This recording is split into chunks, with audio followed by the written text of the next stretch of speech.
Hi viewers, welcome to our channel. ప్రస్తుతం మనతో పాటు దాము బాలాజీ గారు సీనియర్ జర్నలిస్ట్ ఉన్నారు. వారితో ఒకసారి మాట్లాడదాం.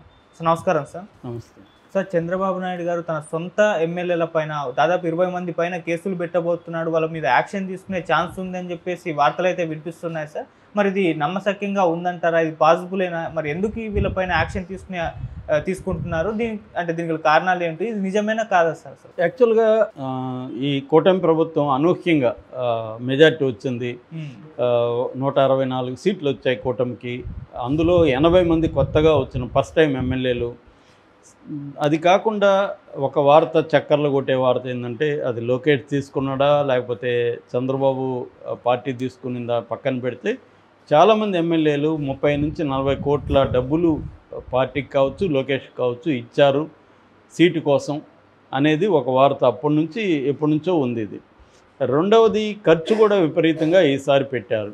ఎందుకంటే జగన్ తర్వాత అంటున్నారు కానీ జగన్ వ్యతిరేకత అని అప్పుడు ఎవరు అనుకోలే.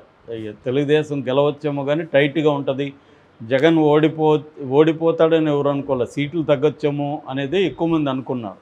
అందువల్ల ఖర్చు విపరీతంగా పెట్టాల్సిన పరిస్థితి ఏర్పడింది. సో దానివల్ల ఒక్కొక్క ఎమ్మెల్యే 100 కోట్ల పైగా ఖర్చు పెట్టారు. సో ఆల్రెడీ కొంతమంది కొత్తగా వచ్చిన ఎమ్మెల్యేలు గత 10 ఏళ్ళ నుంచి రాజకీయాల్లో ఉంటూ కొంత ఖర్చు ఇన్వెస్ట్మెంట్ చేసుకున్నారు. ఎందుకంటే రాజకీయాలు వ్యాపారమే కావచ్చు, కానీ ఆ వ్యాపారంలో అందరికీ లాభాలు రావు, కొంతమందికే లాభం వస్తుంది, మిగతా అందరూ ఇన్వెస్ట్ చేసుకుంటూ ఉండాల్సింది. అందువల్ల రాజకీయాల్లో చేరి నష్టపోయిన వాళ్ళు కూడా చాలామంది ఉన్నారు. సో అలాగా ఈ ఎమ్మెల్యేలు, ఫర్ ఎగ్జాంపుల్ రాయలసీమలో ఒక ఎమ్మెల్యే ఉన్నాడు. అతను ఫస్ట్ టైం, అతని పేరు నేను చెప్పను కానీ ఫస్ట్ టైం వచ్చాడు. అతను ఎప్పటి నుంచో 10 ఏళ్ళ పై నుంచి పనిచేస్తున్నాడు. అక్కడ పరిటాల రవి లాంటి వాళ్ళతో అతను ఢీకొనేవాడు సొంత పార్టీలోనే. ఇతనికి ఎక్కడ డబ్బులు తినే అవకాశం రాలేదు, సంపాదించుకునే అవకాశం రాలేదు, ఖర్చు పెడుతూనే ఉన్నాడు. ఇప్పుడు ఎమ్మెల్యేగా అయ్యాడు. అతను ఏమైపోయాడంటే, మటన్ కొట్టేడు దగ్గరకు కూడా వాడికి మంత్లీ ఇది పెట్టేశాడు, టార్గెట్ ఇచ్చాడు. వాడు మంత్లీ ఇంత ఇచ్చేయాలి. సో ఈయనకి అలాగా చివరికి తన సొంత పార్టీ తెలుగుదేశం పార్టీలో ఉండే నాకు తెలిసిన ఒక కేబుల్ ఆపరేటర్కి 30 లక్షలు టార్గెట్ పెట్టాడు. ఎవరు? ఎమ్మెల్యే. 30 లక్షలు ఇతను ఇవ్వలేడు కదా, ఇతను వ్యాపారం నడవదు 30 ఇస్తే. అందుకని ఇతను చంద్రబాబు లోకేష్ దగ్గరకు కూడా పోయాడు. అక్కడ ఉన్న మినిస్టర్ కూడా ఇతనికి ఫ్రెండే మళ్ళీ. సో మినిస్టర్ ఏం చేయలేకపోయాడు, చంద్రబాబు లోకేష్ ఆ ఎమ్మెల్యేని ఏం చేయలేకపోయారు. చివరికి ఇక్కడ ఎవరినో పట్టుకొని తెలంగాణలో హైదరాబాద్లో అతను ఆ ఎమ్మెల్యే ఆస్తులు ఉన్నాయి కాబట్టి బెదిరించి అతను లొంగ తీసుకున్నాడు. కేబుల్ ఆపరేటర్ నెలకి ఇప్పుడు 3 లక్షలు ఎంతో ఇస్తున్నాడు. అంటే ఇది ఒక ఎగ్జాంపుల్. ఇలాగా నేను ఇంకొక ఎగ్జాంపుల్ వచ్చి, మా ఫ్రెండ్ ఒక దగ్గర ఒక ఫ్యాక్టరీ మూసేస్తే ఆ ఫ్యాక్టరీని కొన్నాడు 40 కోట్లకి. ఆ ఫ్యాక్టరీని ఇతను ఏదో రియల్ ఎస్టేట్ చేసేదో చేద్దాం అనుకుంటే అక్కడ ఎమ్మెల్యే నుంచి ఫోన్ వచ్చింది, ఒక 10 ఎకరాలు పక్కన పెట్టమ్మా మనకని. ఇదేంది 10 ఎకరాలు పెడితే నేనేమి చేయాలని అతను కూడా లోకేష్ చంద్రబాబు వరకు వెళ్ళాడు, కానీ అతనికి ఏమీ జరగలే. చివరికి అతను ఎవరినో పట్టుకొని వేరే వాళ్ళకి అమ్మేసి అతను బయటికి పడిపోయాడు. సో మొన్న నేను నెల్లూరు జిల్లాకి వెళ్తే అక్కడ పోయిన 10 నిమిషాలకి అక్కడ నాకు చెప్పిన వార్త ఏంటంటే, మీరు దారిలో వస్తున్నప్పుడు తైలం చెట్లు తోపులు ఉండేవి కదా, తోటలు ఇప్పుడు లేవు, చూసారా మీరు, కొట్టేశారా? అవును నేను చూశాను, కొట్టేసన్నారు కదా అంటే, అవి యాక్చువల్గా అదేంది అగ్రిగోల్డ్ వాళ్ళవి కోర్టులో పెండింగ్లో ఉంది కేసు, దాన్ని ఎమ్మెల్యే కొట్టేసుకున్నాడు అని చెప్తున్నారు. దాని మీద జనం కూడా తిరగబడ్డారని. అంటే ఇక్కడ చెప్పొచ్చేది ఏమంటే, మనం ఎమ్మెల్యేలని నిందించలేము.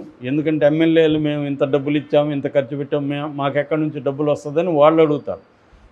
అందువల్ల ఏమైపోయిందంటే, తెలుగుదేశం వాళ్ళను కూడా ఎమ్మెల్యేలు వదలట్లేదు. లోకల్ ఎమ్మెల్యేలు తెలుగుదేశం వాడా మనోడా తనోడా లేదు, ఎక్కడ సోర్స్ ఉంటే దాన్ని మింగేయాలి. ఎందుకంటే ఈ ఎన్నికలు ముందు వస్తాయేమో తెలియదు. ముందు వస్తే ఎన్నికలు వచ్చాయనుకో, ఈ 3 ఏళ్ళే టైం ఉంటుంది. 3 ఏళ్లలో కనీసం టార్గెట్ 300 కోట్లు, అంటే సంవత్సరానికి 100 కోట్లు సంపాదించాలి. 100 కోట్లు సంపాదించాలంటే వాళ్ళకి ఎక్కడ ఏది దొరికితే అది తినేయాలన్న దీంట్లో ఉంటారు. పైగా గత 5 ఏళ్ళు కూడా లేదు కదా వాళ్ళకి.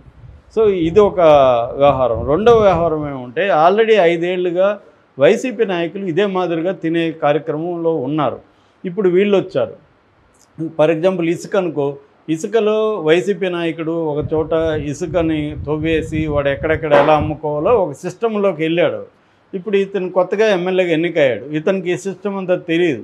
అప్పుడు వైసీపీ పాత ఎక్స్ఎమ్మెల్యే తనని అప్రోచ్ అయ్యి తెలుగుదేశం అని, అరే భయ్ నీ వాటా నేను ఎంత ఇచ్చేస్తా, నేనే కంటిన్యూ చేసుకుంటాను, నాకు అన్నీ తెలుసు కదా, నేను చేసుకొని వెళ్ళిపోతా, నీ వాటా నీకు ఇస్తా అన్నప్పుడు ఇతను కూడా బార్గెన్ చేసుకొని 10 రూపాయలు ఇస్తా అంటే 20 రూపాయలు ఇవ్వను, 15 రూపాయలు ఇవ్వను ఒప్పందం కుదుర్చుకున్నాడు. ఇలాగ వైసీపీ వాళ్ళు తెలుగుదేశంలో హ్యాపీగా చాలా చోట్ల వ్యాపారాలు చేసుకుంటున్నారు. ఇది తెలుగుదేశం మీడియా అనేది సీరియస్గా బయట పెడతా వస్తుంది గత కొంతకాలంగా. అంటే దీన్ని చంద్రబాబు కానీ లోకేష్ కానీ కంట్రోల్ తెలిసి కూడా కంట్రోల్ చేయలేని పరిస్థితి వాళ్ళు. ఎందుకంటే వాళ్ళని కంట్రోల్ చేస్తే మనకే ఇబ్బందులు ఎందుకులే అని అప్పుడప్పుడు పైకి కంట్రోల్ చేస్తున్నట్టు డ్రామా ఆడుతున్నట్టుగా చేస్తున్నారు. ఇప్పుడు నిన్నటి నుంచి ఒక వార్త ఏం వైరల్ అవుతుందంటే 20 మంది ఎమ్మెల్యేలని టార్గెట్ చేసి చంద్రబాబు కేసులు పెట్టబోతున్నారు. ఎందుకంటే వీళ్ళ మాట కూడా వినట్లేదు, ఎవడు కంట్రోల్ కావట్లేదు కాబట్టి కేసులు పెడితే దారికి వస్తారు. రెండోది నాకు పేరు వస్తుంది, చూడు చంద్రబాబు నిజాయితీపరుడు, సొంత ఎమ్మెల్యేలను కూడా వదలలేదు అన్న పేరు నాకు వస్తుంది. పవన్ కళ్యాణ్ కూడా దెబ్బ కొట్టినట్టు ఉంటుంది. పవన్ కళ్యాణ్ ఎందుకంటే గవర్నమెంట్లోనే ఉంటూ ప్రతిపక్ష రోల్ ప్లే చేస్తున్నాడు కాబట్టి మనం కూడా దీన్ని మనమే ప్రతిపక్ష రోల్ ప్లే చేసామనుకో పవన్ కళ్యాణ్కి ఛాన్స్ ఉండదు, జగన్కి ఛాన్స్ ఉండదు, పేరు మనకు వస్తుంది.